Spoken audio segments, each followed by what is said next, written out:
Om Namo Bhagavate Vasudevaya.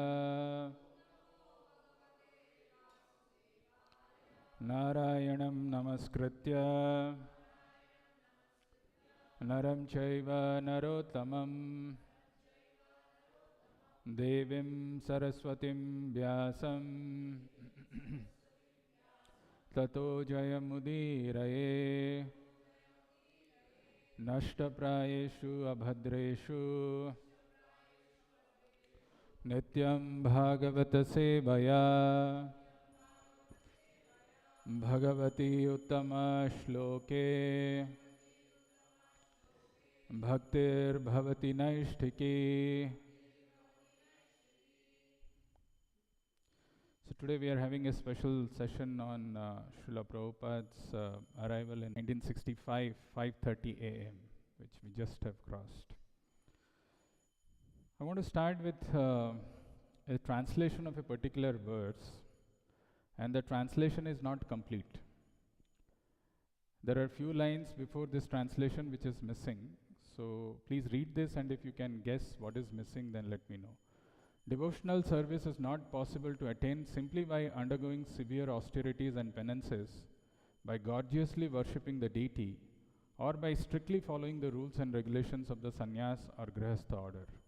Nor is it attained by studying the Vedas, submerging oneself in water, or exposing oneself to fire or scorching sunlight.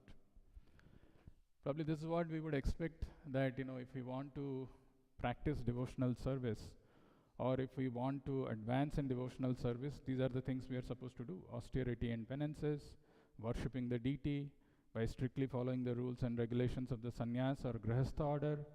Nor is it attained by studying the Vedas, submerging oneself in water, or exposing oneself to fire or scorching sunlight. What is it that is missing? The translation, there is something else. Yesterday we had gone to a house program, to Gyanji's house. I don't know if he's there in the call, but very interestingly there were two people, there was a couple who were not convinced that there is problem of birth, death, old age and disease. They were not convinced. So we may read Bhagavad Gita. There are many people who probably can recite the verses of Bhagavad Gita. There are many people who come and get in touch with ISKCON, or they come in touch with the temple. But practicing devotional service is not easy, because devotional service, bhakti, is very rare. It's not just doing something and thinking that, well, I'm engaged in devotional service, because it is mentioned here, it is not possible to attain simply by undergoing severe austerities and penances, by gorgeously worshipping the deity, by strictly following the rules and regulations. Because Krishna himself says that he gets purchased by devotion. Bhaktya mam avijanati yavan yaschasmi tattvataha. You want to know the Lord in tattvataha, then the only process is by devotion. And that is not easily given. So what is it that is missing? Very interestingly. So the translation goes like this, which we are missing. O King Rahugana, without taking upon one's head the dust from the lotus feet of a pure devotee, a Mahajan or Mahatma, one cannot attain devotional service.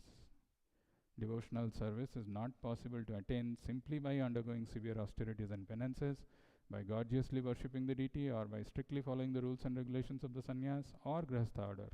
Nor is it attained by studying the Vedas, submerging oneself in water, or exposing oneself to fire or scorching sunlight. The verse, it also comes in Chaitanya Charitamrita, but it's a very famous verse. It comes in the conversation between King Rahugana and Jada Bharat.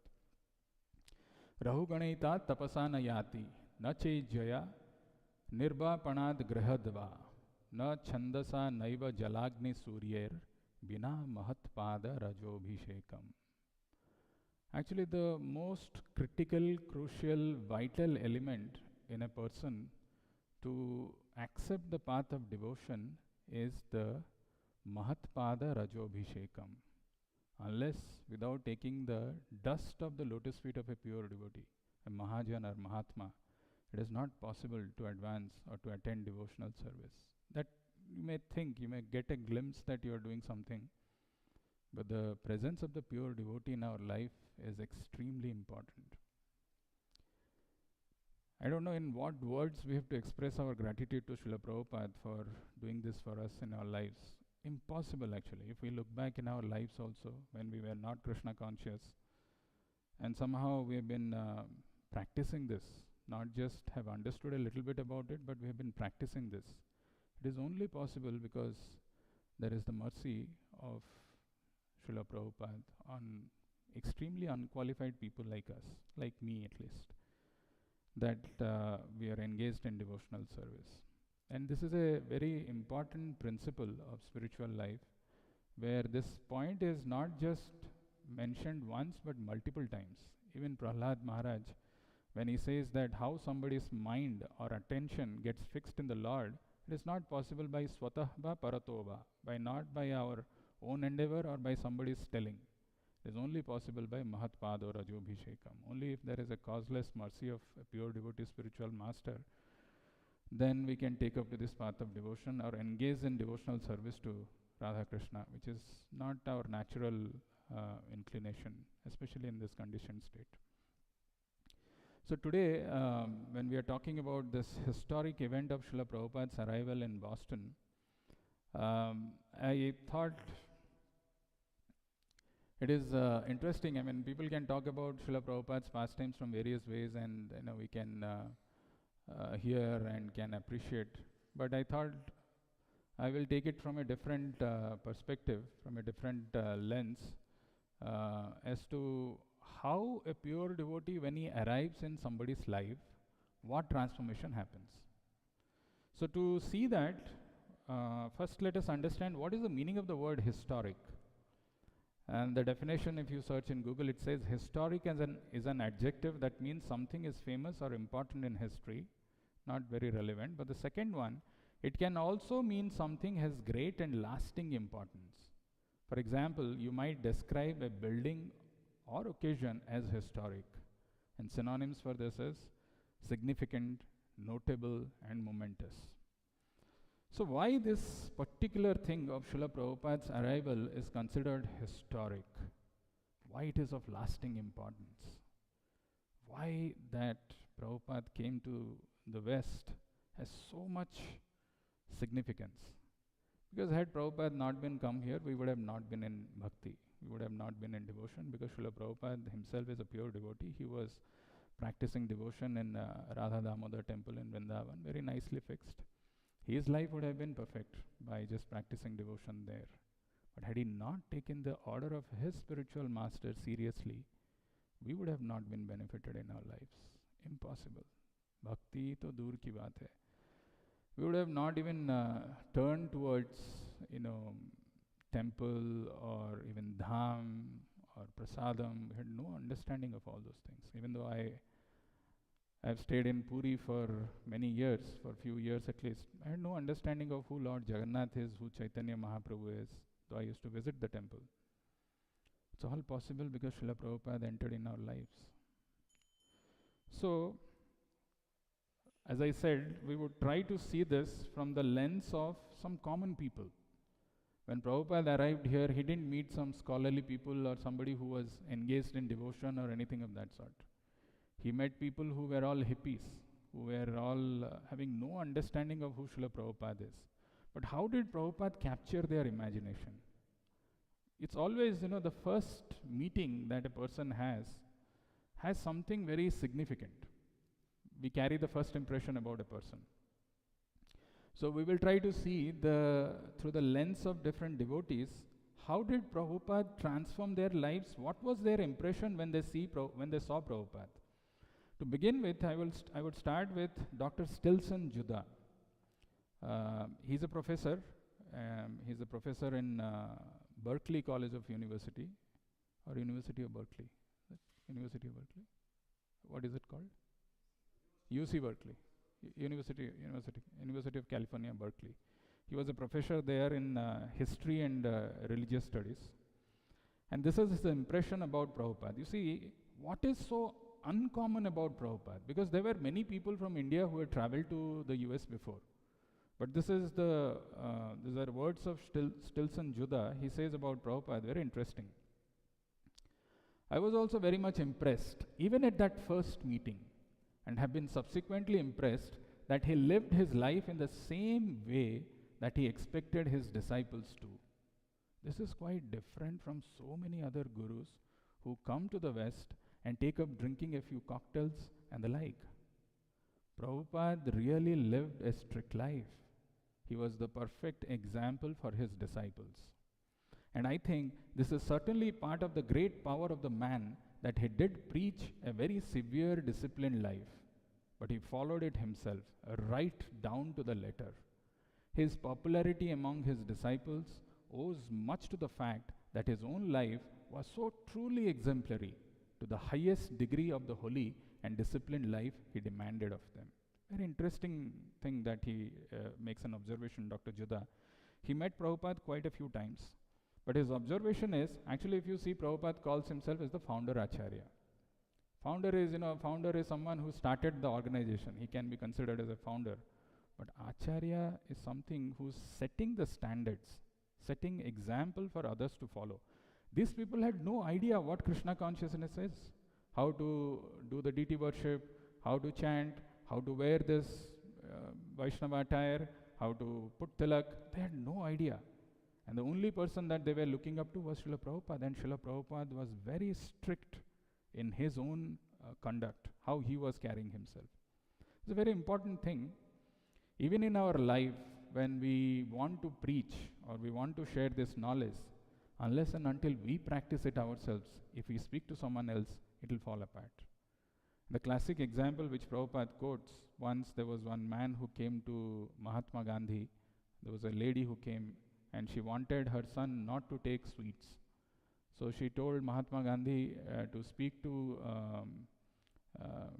her child, saying that you should avoid taking sweets.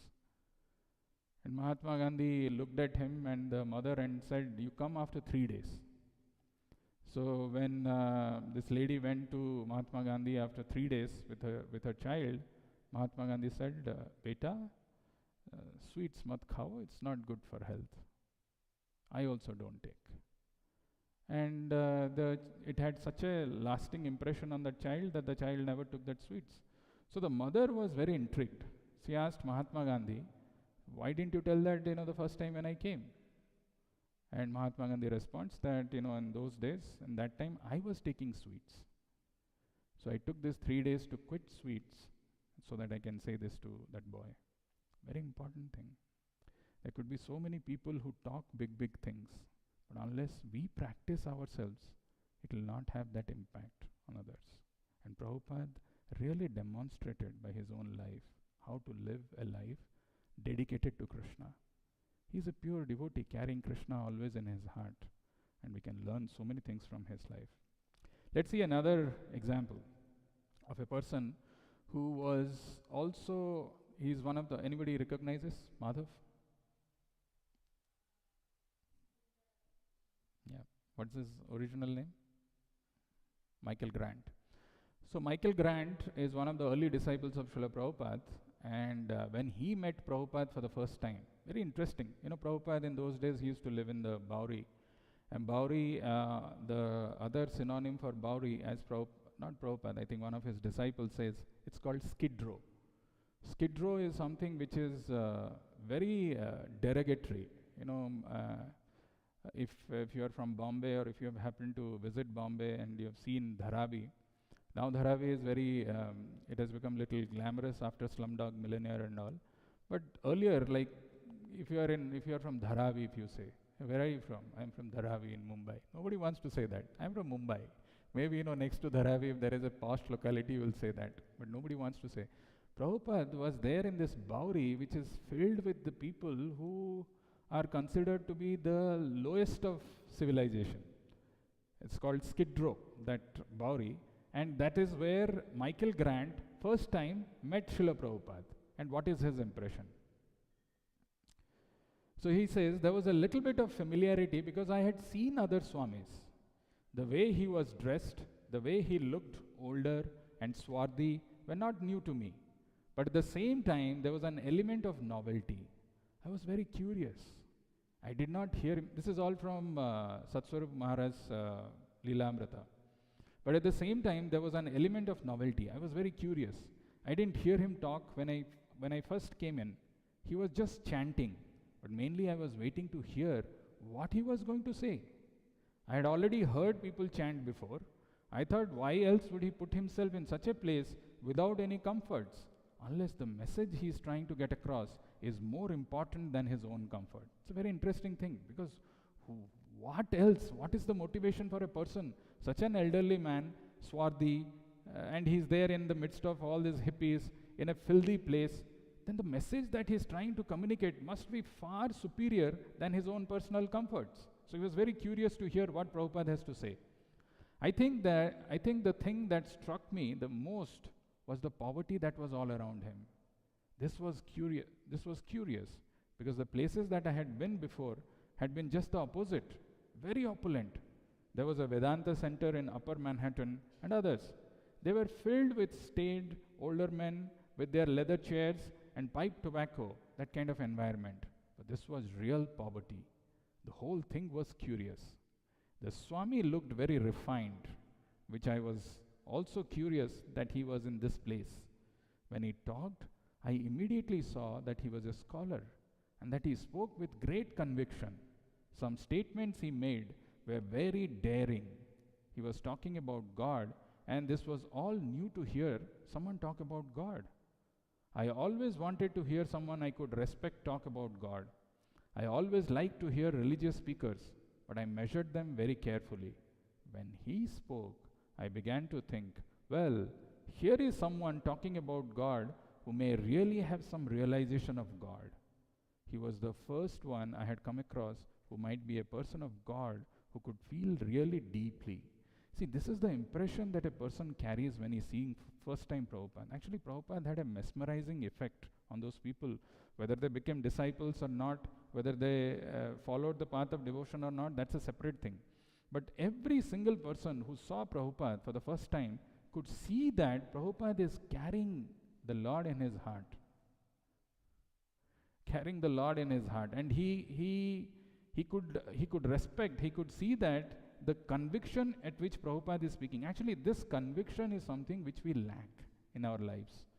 When we are born in this material world and we are living our life, we are naturally not God conscious. We don't even believe in the existence of God. We don't even believe that our position is spirit, soul, and we are eternally part and parcel of the Lord. It is only when we hear from the pure devotee's mouth, it's only when we hear his Vani, that this gets jolted, that this belief, that this kind of slumberness that we have, we become awake. We realize that actually we are spirit soul. We feel that we are actually drawn to Krishna. We actually feel that Krishna is present. That conviction comes by hearing a pure devotee. This is exactly what Mukunda Goswami is telling, that when he saw that, even though the environment was filthy, swarthy, whatever, skid row, all hippies, poverty, but it struck. This is the presence of a pure devotee. Interestingly, if you say that, okay, these are all disciples of Prabhupada, so they may have a biased opinion. But this guy never became a disciple. He just met Prabhupada in the Bowery, and this is what he has to say. His name is Howard Smith. So I went down there and went upstairs into this very funky artist's loft. There were carpets all over the place, old and worn out, and a lot of people sitting around in various kinds of hippie garb, plus what I think they must have thought was Indian garb.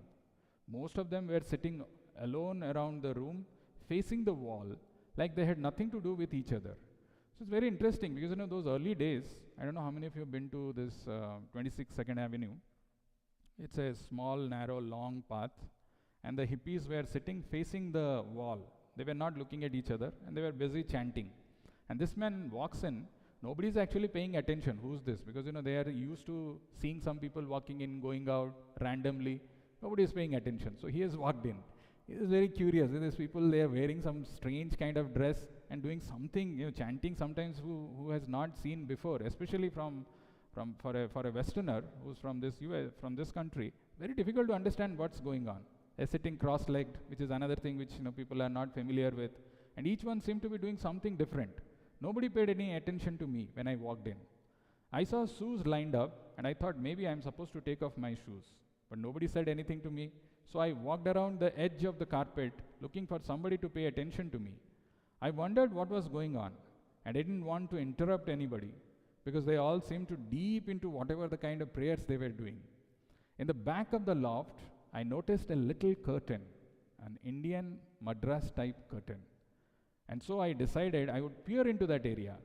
I looked in, and there was Swami Bhaktivedanta sitting there cross-legged in saffron garments with the markings on his forehead and nose and his hand in the bead bag. Even though he looked like the real thing, he seemed more approachable. And I said, "Hello." And he looked up. And I said, "Swami Bhaktivedanta?" And he said, "Yes." I said, "I am Howard Smith." I was expecting to sit down, so I said, "Excuse me, I have to take off my shoes?" And he said, "Why do you want to take off your shoes?" I said, "I don't know. I saw all the shoes out there, and this is what Prabhupada has to comment." Very funny. And he said, "I didn't ask you to take your shoes off." And I said, "What are all those people out there doing?" And he said, "I don't know. And they don't know what they are doing. I'm trying to teach them, and they seem to be misunderstanding me." They are very confused people. So when somebody hears like this for the first time, he felt completely at ease. Then we sat and talked, and I liked him a lot right away. I mean, I had met a lot of other Swamis, and I didn't like them too much. And I don't think it is fair to lump them all together and say those Swamis in India, because he was very, very basic, and that is what I seemed to like about him. He not only made me feel at ease, but he seemed very open and honest, like he asked my advice on things. He was very new in the country. I thought his ideas stood a good chance of taking hold, because he seemed so practical. His head didn't seem in the clouds. He wasn't talking mysticism every third word. This is what, the earlier days the sages, the Swamis used to talk about. I guess that is where his soul was at. But that is not where his normal conversational consciousness was at. Then he said several people had told him that the voice would be very good place to be written up, and that basically it would reach the kind of people who already perhaps had a leaning or interest in what he was preaching. And I said that I thought he was correct. He asked me if I had read any books or knew anything about Indian culture, and I said no, I did not really. We talked a little, and he explained to me that he had these books in English and that he had already translated in India, and he handed those to me and said, "If you want more background, you can read this." It was obvious to me that I was not talking to some fellow who had just decided that he had seen God and was going to tell people about it. He seemed to be an educated man, much more than myself actually, and I liked his humbleness. I just plain liked the guy. This is the impression which even normal hippies they had about Srila Prabhupada when they met for the first time. He's saying, "I just plain liked the guy." That honesty that Prabhupada carried, that conviction that he had, that Krishna is the real thing, when somebody met actually Prabhupada, that point get communicated directly across. That conviction, that faith, that non-chalency, that non-duplicity, that straightforwardness, that directness, it actually touched people who came across, who met Srila Prabhupada. I want to go back in the history and talk about this historic event, because that is the basis how Prabhupada took this mission, took up to this message of Srila Bhaktisiddhanta Saraswati Thakur so seriously. In the first meeting itself, Bhaktisiddhanta Saraswati Thakur tells him that you should preach in the Western country. And how did Prabhupada, what happened in this meeting, and why did Prabhupada take it so seriously that we are celebrating this day today? Very interesting. So this is the first meeting with Srila Bhaktisiddhanta Saraswati Thakur. How many of you know where did it happen? Which year? जब तक बोल रहे हो बोलते रहो, पूछोगे तो कैसे चलेगा ऐसे? बोलते रहो, आप बोलते रहो, हम सुन रहे हैं. 1922. Okay, where? Very good answer. Huh?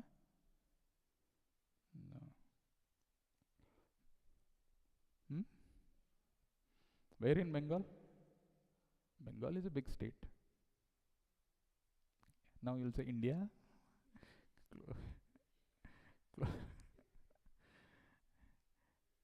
In Calcutta, Ulta Danga, there is a Gaudiya Mutt where this meeting happened.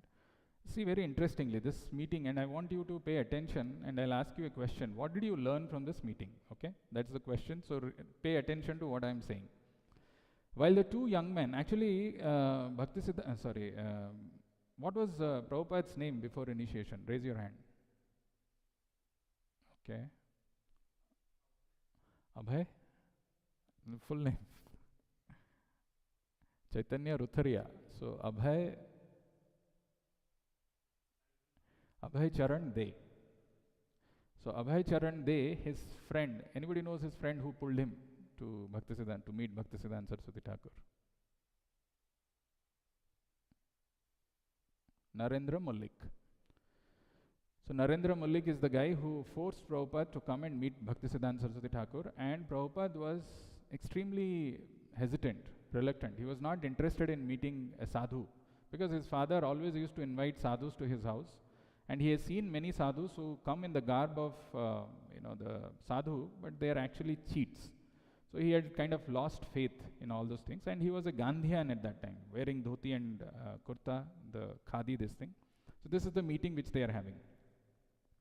While the two young men were still rising and preparing to sit before any preliminary formalities of conversation had begun, Srila Bhaktisiddhanta immediately said to them, "You are educated young men, why don't you preach Lord Chaitanya Mahaprabhu's message throughout the whole world?" This is the first time. They have just walked in, and Bhaktisiddhanta Saraswati Thakur is looking at them and he's saying, "You are all young, educated men, why don't you preach the cult of Chaitanya Mahaprabhu throughout the world?" Abhay could hardly believe what he had just heard. They had not even exchanged views, yet this sadhu was telling them what they should do. Sitting face to face with Srila Bhaktisiddhanta Saraswati, Abhay was gathering his wits and trying to gain a comprehensible impression. But this person had already told them to become preachers and go all over the world. Abhay was immediately impressed, but he was not going to drop his intelligent skepticism. After all, there were assumptions in what the sadhu had said. Abhay had already announced himself by his dress to be a follower of Gandhi, and he felt the impulse to raise an argument. Yet, as he continued to listen to Srila Bhaktisiddhanta speak, he also began to feel won over by the sadhu's strength of conviction. He could sense that Srila Bhaktisiddhanta did not care for anything but Lord Chaitanya, and that this was what made him great. This was why followers had gathered around him, and why Abhay himself felt drawn, inspired, and humbled, and wanted to hear more. But he felt obliged to make an argument to test the truth. Drawn irresistibly into discussion, Abhay spoke up in an answer to the words of Srila Bhaktisiddhanta had so tersely spoken in the first seconds of their meeting. So this is Prabhupada questioning Bhaktisiddhanta Saraswati Thakur, which he has been waiting. He has been gathering his wits how to counter this. How can somebody speak to me like this? How can somebody say without even any introduction that I should preach? So he said, "Who will hear Chaitanya's message?" Abhay queried. "We are a dependent country. First India must become independent. How can we spread Indian culture if we are under British rule?" Abhay had not asked heartily, just to be provocative, yet his question was clearly a challenge. If he were to take this sadhu's remark to them as a serious one, and there was nothing in Srila Bhaktisiddhanta's demeanor to indicate that he had not been serious, Abhay felt compelled to question how he could propose such a thing while India was still dependent. And this is the beautiful response of Bhaktisiddhanta Saraswati Thakur. Srila Bhaktisiddhanta replied in a quiet, deep voice that Krishna consciousness did not have to wait for a change in Indian politics, nor was it dependent on the whole rule, nor was it dependent on who ruled. It's a very powerful statement. He said that the Krishna consciousness did not have to wait for a change in Indian politics, nor was it dependent on who ruled. Krishna consciousness was so important, so exclusively important, that it could not wait. Abhay was struck by his boldness. How could he say such a thing? The whole world of India, beyond this little Ulta Danga rooftop, was in a turmoil and seemed to support what Abhay had said.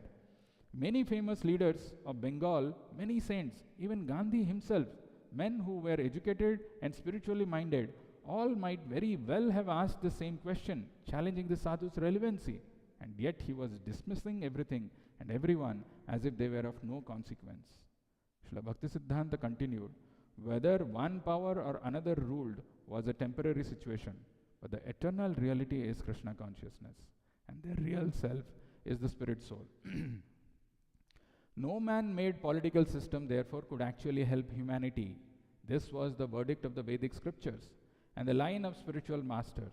Although everyone is an eternal servant of God, when one takes himself to be the temporary body and regards the nation of his birth as worshipable, he comes under illusion.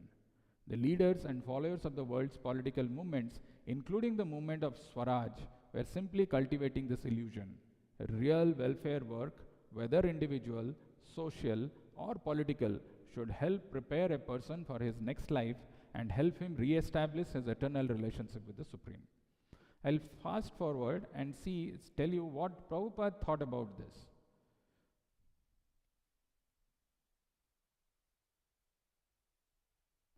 So Prabhupada, he felt himself defeated, but he liked it. He suddenly realized that he had never before been defeated, but this defeat was not a loss. It was an immense gain. So Prabhupada is saying, I was from a Vaishnava family, so I could appreciate what he was preaching. Of course, he was speaking to everyone, but he found something in me, and I was convinced about his argument and mode of presentation.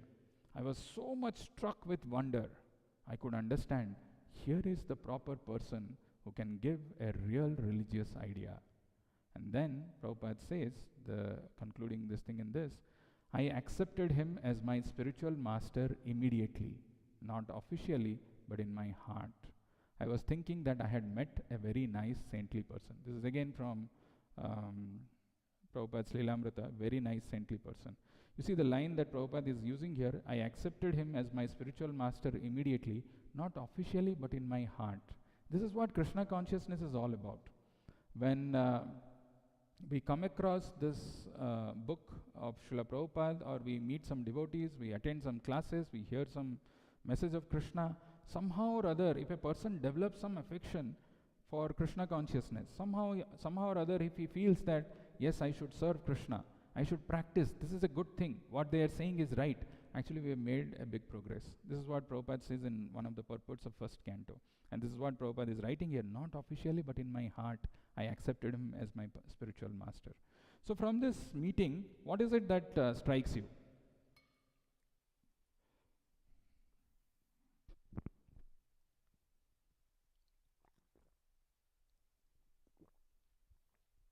आप बोलते रहो, ऐसे बीच-बीच में पूछोगे तो बहुत मुश्किल हो जाता है.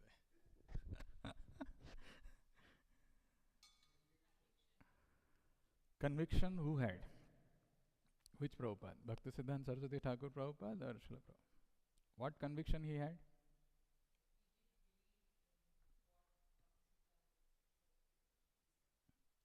He did believe in what Bhaktisiddhanta Saraswati Thakur said. Okay? Anything else? He's preaching? Who? What is he preaching? What is he following? Okay, that point we have already taken about Prabhupada's life. Okay, so you are saying Bhaktisiddhanta Saraswati Thakur also was doing same thing. Okay?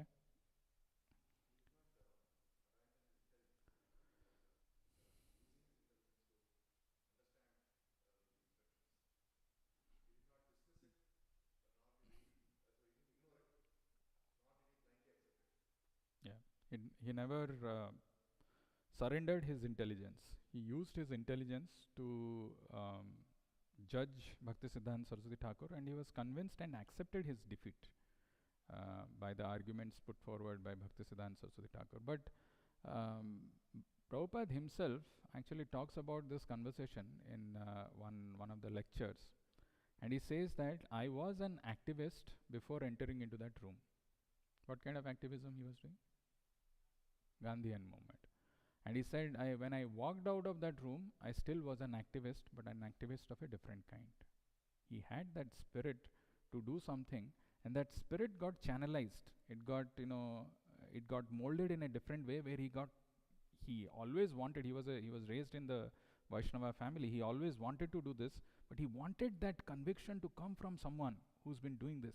And with that authority and conviction with which Bhaktisiddhanta spoke, it actually made Prabhupada, take up to this path very seriously. That one meeting, the first meeting, Bhaktisiddhanta Saraswati Thakur told Prabhupada that he should preach in the Western country. He took this for 44 years in his life. Imagine, we hear so many instructions from our seniors, from our superiors. How many of them we follow? How many of them we take it, really to our heart? 44 years he meditated, failed, tried, didn't happen. Personal loss, business loss, so many things. Never gave up. And that's how, this worldwide movement could come about, and we are the beneficiaries of all that. The next 15 to 20 minutes, we'll do a simple, very nice thing, very nice exercise. Not really exercise. How many of you know who he is? Okay. Anybody, anything else, apart from who he is, apart from his name?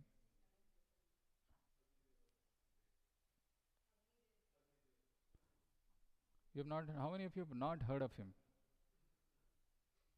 Sure. Okay. He's an amazing singer. Very, very, very beautiful voice. Yeah. It appears as if a Bengali person is singing. He's actually from Caribbean island. And there are a lot of wonderful pastimes of Srila Prabhupada. But I thought if we just see from the lens of one devotee, one disciple. So you can find his video recording in YouTube, the Siddhanta Das Prabhupada Memories. But I just thought I will share few things, very, very powerful, very interesting, how a person's life gets changed when he comes in touch with a pure devotee. And we will see it through the lens of this person, this devotee by name Agnidev Das. So Agnidev Prabhu had 2 sisters, and he didn't have his father. His mother shifted to New York, to Brooklyn. And she was the first one to shift to Brooklyn. Agnidev Prabhu and his sisters were in Caribbean islands. But when he heard that his mother is struggling, he also joined her at Brooklyn in New York. And one day when he was going in the streets, he came across the devotees doing Harinam.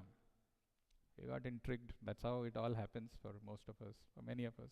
Sometimes book distribution, sometimes Harinam, or sometimes curious person comes to the temple, meets a devotee, gets a book, and that's how the life gets changed. So for him it was Harinam, and he saw these devotees fancily dressed as per him, not sure what kind of dress they are, what kind of mark they are having on their forehead, but the singing, the chanting was very enchanting. So he got pulled by that chanting, and he came to the temple. So as it always happens with most of us, you come to the temple, the first thing that is given is prasadam, right? That's it, your whatever half conviction you have, you are sold out. Wow, such nice prasadam. Where do they make this kind of prasadam? So he also had nice full plate prasadam, fully they fed him sumptuously. And after prasadam is over, the temple president comes close to him and he says, would you be interested in doing some devotional service? So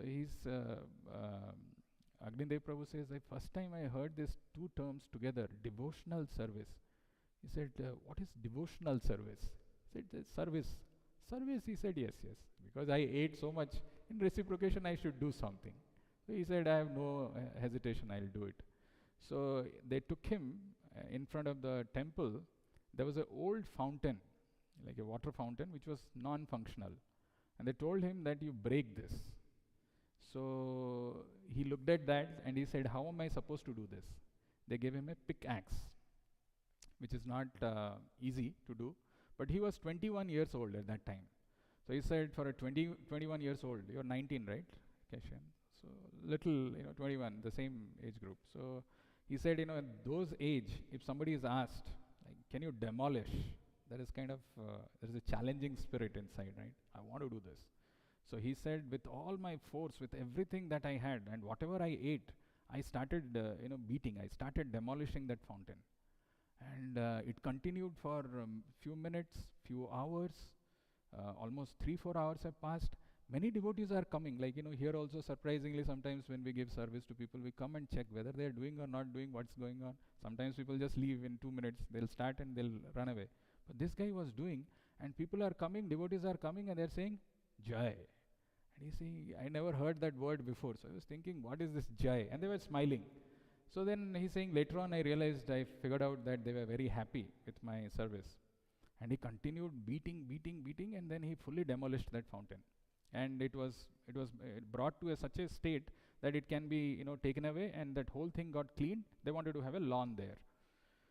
After all these things, it became night, and as it all happens, if there is a young person who comes to temple, after prasadam everything is fed, little service is done, so they said, you should stay back. You should stay back tonight. And he says, they forced me. They coerced me, they forced me that you should stay back tonight. So he said, no, I cannot stay. I am staying close by, I'll come tomorrow. No going back. Stay back today. So they forced him, so he had to call his mother. His mother was alone in the apartment, and he called his mother saying that, Mother, Ma, or he says, Ma, I'm staying back with my friends. He's looking at the devotees and he's thinking how he should explain to his mother. Strange people with some kind of saffron robes and all. How will he explain? So he's saying, I'm staying with my friends. So his mother is responding from other side. Are you sure? You came recently. Who are your friends? Where are you going to stay? This is New York, Baba. So he's saying, no, don't worry. I'm safe. I will stay tonight. I'll explain tomorrow morning. Then the next thing that mother is saying, is it a girl somewhere? Said, no, there is no girl. These are my real friends. Said, are you sure? Are you not going to take some drugs and all? Said, no, don't worry. I'm far from drugs. I will stay tonight. Tomorrow morning I'll come. Somehow he could manage to convince his mother. He stayed that night. You would have expected, okay, this person is staying. After all, he has done so much of hard work and all. And has been fed. Early morning, 4 o'clock, devotees come and wake him up for Mangalarti. Okay, and he's saying, it is not just my hands which were aching, my full body was aching. Because it's a very laborious work, my muscles, legs, everything was paining. But these devotees were not budging, they were not relenting. They wake up, get up. And they made him wake up, and he came for Mangalarti. Then he attended Mangalarti. Then the story is still not over. After that, you have to chant Hare Krishna mantra. So he is chanting Hare Krishna mantra and he is dozing off. Then the devotees who are walking nearby, they are coming and, hey, wake up. What are you doing? How can you sleep? So somehow he said, I survived, I tolerated. Then I ate prasadam again. I was very happy and I went back. So when he went back, he said that I always knew that I would come back to the temple, but it's just a matter of time. And few months passed by when he came back to the temple and he heard that Prabhupada is coming. This is actually when Prabhupada comes, when he heard that Prabhupada is coming from the airport, so everybody was busy and they were talking, now Prabhupada is coming. So he was also very excited. He said, I ensured that I'm sitting very next to Prabhupada, the Vyasasana, so that I could hear him loud and clear. And Prabhupada walked in, everybody bowed down, paid their obeisances. Prabhupada walked in and sat in the Vyasasana and gave his lecture. And he was rapt in attention looking at Prabhupada, right next to him, next to the Vyasasana. And he said, the first time when I saw Prabhupada, I saw this is a real deal. Whatever doubts I had in my mind, whether I should say, whether I can stay, whether I'll wear these strange clothes or not, everything got clear. I decided that I must surrender, I must stay in this temple. The thing that impressed Agnidev Prabhu the most is Prabhupada's singing. And he said when Prabhupada closes his eyes and sings Jai Radha Madhava, actually he said Prabhupada transports one to that different plane, different platform. We can still see the video when Prabhupada sings that Jai Radha Madhav. Such a powerful thing it is. And Prabhupada explains how Krishna, who Krishna is, what Vrindavan is, what is this Gopi Jana Vallava, who gives pleasure to Gopi Jana. So he said that singing was so pure, the playing of harmonium was so pure. I've never heard someone sing like that. That struck him the most. Anyway, Prabhupada stayed and he went back. He had this conviction, so he went and told his mother, I have decided now, I will join the temple. That's what happens in most of us in our lives. And what happened to his mother? Mother started laughing and giggling and said, "Wow, my son, proud of you." No, he started crying. So mother started crying. So then Agnidev Prabhu says, "Mother, you are crying at the wrong time. You are not supposed to cry now. When I was doing all the wrong things, when I was into drugs, when I was into all kinds of abominable things, you should have cried at that time. Now this is not the time to cry." He says his mother raised him as a Catholic, but he could understand that what he's doing is right, and she allowed him to go and join the temple. Now, interestingly, so I'm saying I'm taking a journey of this devotee through various episodes that he himself narrates. Now he has joined the temple. He has not met Prabhupada. He got initiated by a letter which is sent by Prabhupada. He has never, after that, he has not met Prabhupada. So he got that letter. Along with him, a bunch of devotees got initiated. Their names came in a letter which is sent by Prabhupada with the meaning of each of their devotees' names. And a fire sacrifice was performed by Rupanuga Prabhu. He was a sannyasi, but at that time he was a brahmachari. He did all fire sacrifice. Their initiation is done. And then again the news came that Prabhupada is coming. So that's what we are talking about. Prabhupada is coming. Everybody was excited. So the temple president, one day before, he said, "Tomorrow Prabhupada is coming. We are all going to airport." So they were all excited. Next day morning, what to do, how to go. And everybody is jumping, dancing, and they're carrying mridanga, kartal, garlands, prasadam, all kinds of preparations is going on. Prabhupada is coming. And those days before 9/11, you can go all the way to the gate, like where the flight is landing and people are coming. Right next to that you can go. So they were all thinking how to go, what to do. All this people are very excited. Next day morning, when Prabhupada is arriving, the temple president comes to him, says, "Everybody is going except for you." Because the neighborhood in which the temple was, it was filled with Italians and Puerto Ricans, and they were known to create some disturbances. When the devotees were going for Harinam, they were throwing things at them. They will come and create some disturbance in the temple. So he said, somebody has to guard the deities of Radha Govinda, and it is going to be you. So he says, this was the first test of my surrender. So when he said, when the temple president said him that you have to stay back, he's saying, my mind was very rebellious. I was thinking, don't you know how eager, how interested, how excited I am to meet Prabhupada? Can't you see that feeling inside? Then he said, those days, he has started reading Bhagavatam, and he has heard that, the demons, sometimes they come to the sacrificial arena and they will pass urine and stool. So he was thinking in his mind, if I go, these neighbors, they may come and pass urine and stool, and for some reason, if Prabhupada walks in first, which is, he was thinking right, because Prabhupada's car will come first. And if Prabhupada walks into the temple and he sees urine and stool, he would ask the temple president, who has done this? So the temple president would say, the neighbors. And then he would say, okay, didn't you keep anyone over here? He said, I did. Then Prabhupada would say, who is that rascal who was here? And he thought, it's me. How can I do that? So better I should not go. I should stay back here, come what may. I will be happy, peaceful here, chanting the Hare Krishna Mahamantra, and he stayed back. He positioned himself in a nice place, and he was there. Everybody else has gone. And as he had thought properly, as he was thinking, first came Prabhupada's car. Prabhupada arrived first. First car to pull in was Prabhupada's. Prabhupada came out of the car, walked into the temple, and he saw he was chanting. And then, as it always happens, but he was not familiar what happens when Prabhupada comes. So Prabhupada came and sat on his Vyasasana. Prabhupada was surrounded by, in that car, there were 6 other devotees. 2 other sannyasis, the temple president, and few other people were there. Immediately, Prabhupada stretched his leg. Somebody brought some water to wash Prabhupada's feet. Somebody brought some towels. Somebody brought some chandan, this thing, flower petals. Everybody was busy. And Prabhupada just, elongated his legs so that, they can wash. And he was just awestruck looking at Prabhupada. He's standing in front of him. And then this temple president, he said, are you some statue or something? Get the mridanga and start playing, do some kirtan. So he brought the mridanga and started singing Shri Guru Charana Padma. And he started singing that. And he says the moment he started singing, nobody else was following, but Prabhupada was following.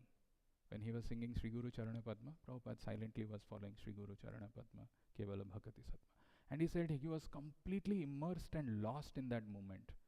Who's doing what, what is going on, he had no idea. And then he said he realized that all of a sudden the car started screeching, and they started coming, and they parked, and the devotees ran out with all gusto, with all enthusiasm, with all noise. They all walked in, they jumped and they came, and they saw that Agnidev Prabhu is leading the kirtan. And they had no idea, they had no clue. I mean, there were other powerful kirtan leaders, but they didn't know. I mean, they had to follow what he was doing. And he said that the kirtan went to a uproarious, tempo and all, and everybody was dancing, including Srila Prabhupada, and that's how it ended. So this is the benefit of following. This is the gift that he gave by surrendering to his own desire of going and seeing Srila Prabhupada. This is one story he narrates. Then he talks about a very interesting story. So this is all happening in New York. Then he moved from New York to Los Angeles, because the climate of New York is East Coast. It's very cold, and he's from Caribbean, so he wanted to go to Los Angeles. So he went to Los Angeles, and he was there in that temple in Los Angeles. This time the temple president was Tulsi Das, and he says again, I'm just saying the same episodes. Again he heard that Prabhupada is coming. So this time the temple president walks in and doesn't say that you stay back. He says you have to come and you have to lead the kirtan. So Prabhupada arrives. As I was telling, the devotees will line up and they'll be there right next to the place where Prabhupada is arriving. They've all like an aisle they have formed. On either side devotees are there carrying garlands. Somebody's putting garlands, somebody is putting some flower petals, and Prabhupada is supposed to walk in. They've all assembled there, and Agnidev Prabhu was supposed to lead the kirtan. Very interesting, actually. These all episodes, we can relish this. The more we hear, the more we can relish. So Agnidev Prabhu goes, and he has planned the whole thing, what he is going to sing. He thinks in his mind, when Prabhupada walks in, when he is coming out of the airport, he will start with the pranam mantra. Namo Om Vishnu Padaya Krishna Prasthaya Bhutale Srimate Bhakti Vedanta Swaminiti Namine. And slowly he will chant Jai Shri Krishna Chaitanya Prabhu Nityananda Shri Advaita Gadadhara Shiva Sadi Gaura Bhakta Vrinda and Hare Krishna mantra. So he says in those days there were 6 or 7 tunes of Hare Krishna mantra. Not too many tunes were there. And he was thinking in his mind which tune to sing. And there was one tune which he had heard which was liked by Bhakti Siddhanta Saraswati Thakur. The devotees had told that the tune is liked by Bhakti Siddhanta Saraswati Thakur. So he decided that I will sing that song. So Prabhupada enters, walks in. There is an aisle of devotees. They are throwing petals. Somebody is putting garlands. 8 or 9 garlands are there. And Prabhupada is just coming. And so Prabhupada has come almost to the end where he has started Namo Om Vishnu Padaya Krishna Prasthaya. Then Jai Shri Krishna is over. Just the aisle, when it is coming to an end and Prabhupada is walking, he started singing that tune which Bhakti Siddhanta Saraswati Thakur likes, Hare Krishna tune. Hare Krishna, Krishna Krishna, Hare Hare. He is finished. Hare Ram also has not finished. Prabhupada turns back, looks back with his cane stick.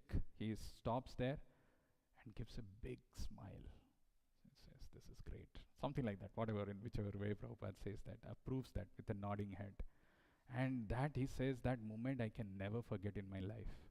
And then Prabhupada walks back and goes, and he continues that tune. And suddenly he sees that Danvir Goswami, another tall devotee, he comes and he says, did you see Prabhupada looked at you and he approved? He said, of course I did. I mean, how can I forget that? And then he sings. Now I would share, you would like to know what that tune is, which is Bhakti Siddhanta Saraswati Thakur's favorite. Very interesting tune.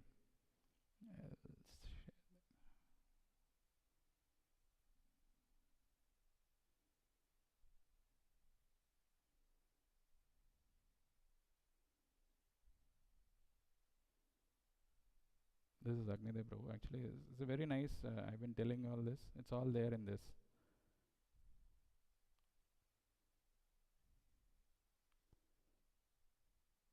Why the sound is not coming?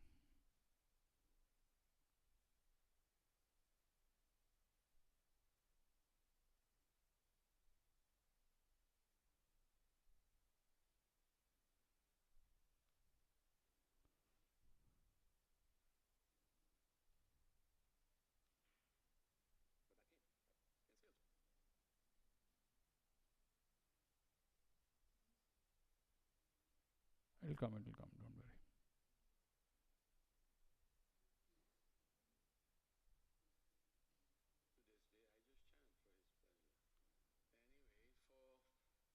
Those of you who want to know what that melody was, as I said, it was one of a few melodies, maybe 5 or 6 melodies that we were all chanting in ISKCON during Prabhupada's time. It's different.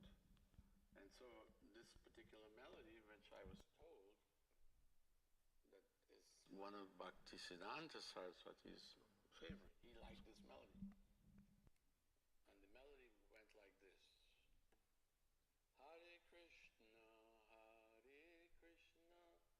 Krishna Krishna, Hare Hare, Hare Rama, Rama Rama, Hare Hare. The quality of that Prabhupada exhibited that impressed me. Okay, now he's going to the next one. You can see it leisurely because seeing has a different impact, but when you hear it has also a different impact. So there are 2 or 3 things that he says, and he says the quality of Prabhupada which struck him the most, and the quality of Prabhupada which struck him the most was Prabhupada's compassion. And he says, again, this is one of the, arrival of Srila Prabhupada in one of the airports where he has gone, but he's not leading the Kirtan. The Kirtan was led by Vishnujan Swami and others, and he was just coming. He was very close to Prabhupada, and he was seeing Prabhupada is walking out of the airport, but his glance is towards somewhere on the right-hand side. He is looking at someone. So, Agnidev Prabhu says, I closely wanted to see where Prabhupada is looking at. He is walking in, devotees are singing, chanting, everything is going on, but Prabhupada is looking at someone else. So he looked closely and he saw that there was somebody, a young man with long hair, whom Prabhupada is looking at. He was very curious, who is this person? And he says that when I looked at him very closely, it was one of the disciples, it was one of the devotees who has fallen down, who had left ISKCON and he had gone. And he had gotten this big long hair, beard and moustache and all. But Prabhupada was looking very compassionately at that person. And in a nice gesture, Prabhupada actually extends his hand and calls him towards him like this. And that person comes. Somehow he was, he was shy. He was not very confident to come, but he comes close to Prabhupada, and Prabhupada removes his garland and puts him on his hymn, and puts his hand around him. That exchange of emotion, that exchange of glance, he says it's out of deep compassion and love that Prabhupada had, which struck him.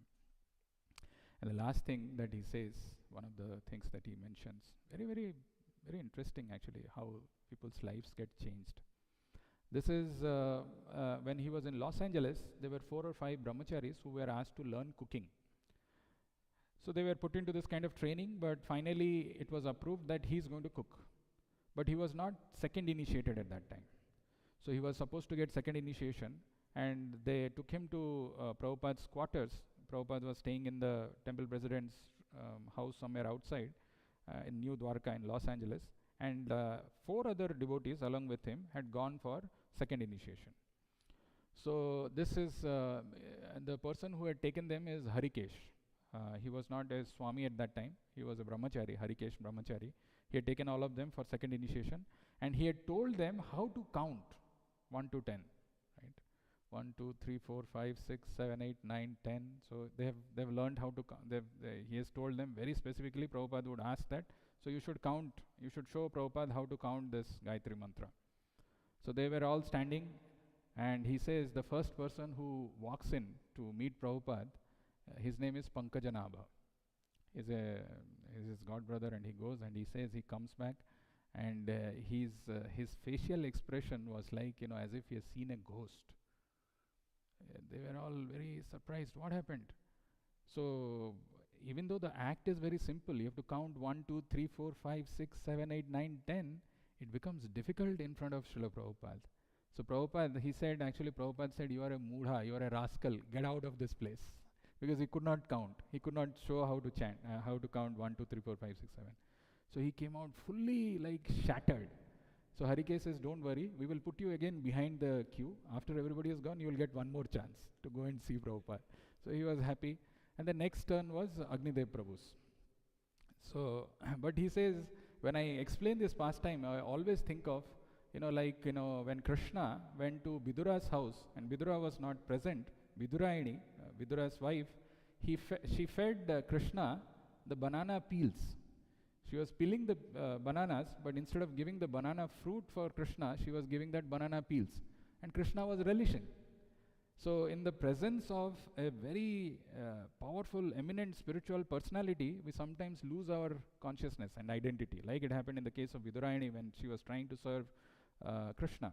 And Narada Muni and Vidura, when they came, they were laughing. What is it that she is feeding? And more interesting is Krishna is accepting that. Something like that, this person forgot how to show, he could not show how to count 1, 2, 3, 4, 5, 6, 7, 8, 9, 10. Anyway, now it was the turn of Agnidev Prabhu, so he goes. And he goes and he sits there. And then instead of Prabhupada asking him to show, Prabhupada says, so this is how you have to count. You have to count 1, 2, 3, 4. And he's showing his finger. He's showing, and he saw that Agnidev Prabhu is not paying attention. So he says, I was very busy looking at Prabhupada's face, his hairs coming out of his ears, and I was just looking at him and I was so awestruck, mesmerized. I'm sitting very close to Prabhupada and I'm looking at his face. Immediately he said, you rascal, pay attention to this. This is how you have to chant. And then he says, I get completely grounded, and I said, yes, Prabhupada, I understood. And then Prabhupada gives him second initiation with the thread. He just throws it, he chants the mantra in his right ear and gives the sacred thread. So these are some of the interesting pastimes which he narrates. Sometimes when we see through the lens of a devotee or a disciple, the whole journey becomes very, very interesting. It's all because the presence of a pure devotee. Same holds true in each one of our lives. It's not any different. To close our time that we've been talking about Prabhupada's arrival, I would play one video which was shot at the Harvard Divinity School by one of the professor who knew Prabhupada very well, and he's still alive in his 90s. What he has to speak, just 2 minutes video. But before I do that, there is one interesting thing which has happened in Prabhupada's life which is worth remembering. When Prabhupada was in his final days in Vrindavan, there was a person who flew from Bangalore to meet Prabhupada.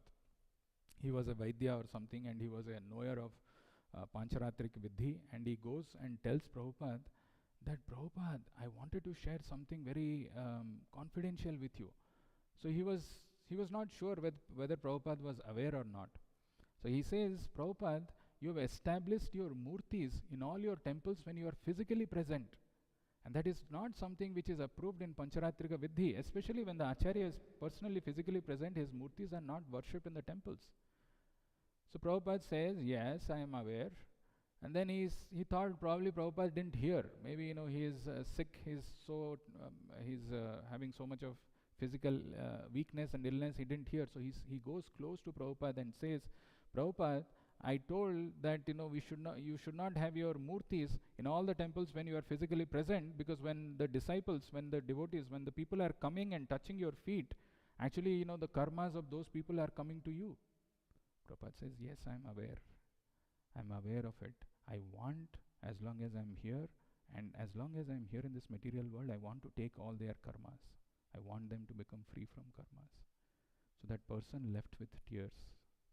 This is what is actually the deity of Prabhupada in a temple is non-different from him. When we come and pray to Prabhupada, he is personally present. And he was aware of it. He was awestruck, that man who came from Bangalore. He was having no idea how this man is having so much of compassion. We will see this last video of 2 minutes and then we'll stop here. This is a video which is spoken by one of the professors when there was a 50-year celebration of Prabhupada's arrival, which happened in Harvard Divinity School.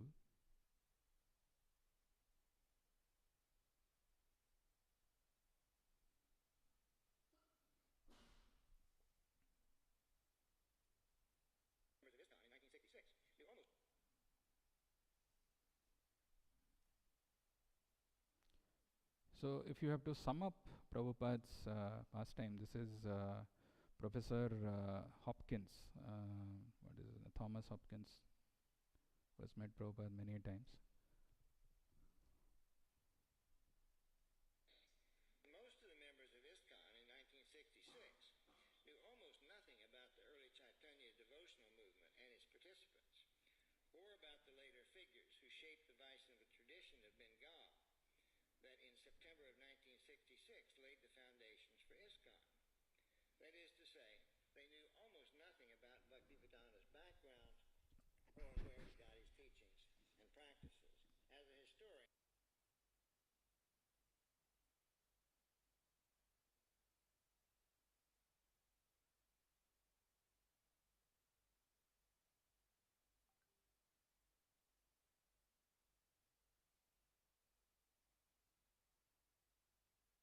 among his own people and his own culture. And he had the help of adults, his own age, his disciples, to carry his movement forward. The same thing can be said of Muhammad, who had from the beginning followers from his own culture and his own family to help him establish his movement. Prabhupada, by contrast, was one elderly man in a totally unfamiliar culture, with no one else from that culture to support him, and a group of followers initially at benchmark zero. Moreover, unlike many earlier missionaries from Hindu India, he was determined to establish not just an outpost of Hindu devotion to Krishna, but an outpost of Indian Bengali culture as well. He wanted to carry a whole cultural tradition across a huge cultural separation, and he set out to do it himself. He thus not only taught his followers how to practice devotion to Krishna, the Gaudiya Vaishnava way, he also taught them how to cook, how to dress, how to conduct themselves by doing these things. And of course he taught them Sanskrit, he taught them texts, and he taught them how to teach all of these things to others. He was, in short, a one-man channel for an entire cultural religious tradition, starting when he himself was already 70 years old. How did this work out? Time will, of course, tell. But here we are, 50 years down the road, and looking ahead as well as back. And I might add in closing, ISKCON has on the record done at least as well as Christianity and Islam did in their first 50 years, because both at that point were having serious problems. So may the discussion begin. Hari Bol. Anyway, you can watch this. Very powerful, he says, because the parallel of Prabhupada to find something in history is, you can't find. The only two that he's talking about is Jesus Christ and Muhammad, probably. So we are really indebted that Srila Prabhupada has come in our lives for no good reasons, for no good deeds of ours. And we should take this so seriously, as many of the disciples they mentioned, and how their lives have transformed. If we just follow and we remain faithfully to serve Srila Prabhupada wholeheartedly, our life will be successful. Srila Prabhupada ki, Srila Prabhupada arrival day ki, Nitai Gaur Premanande. Hare Krishna.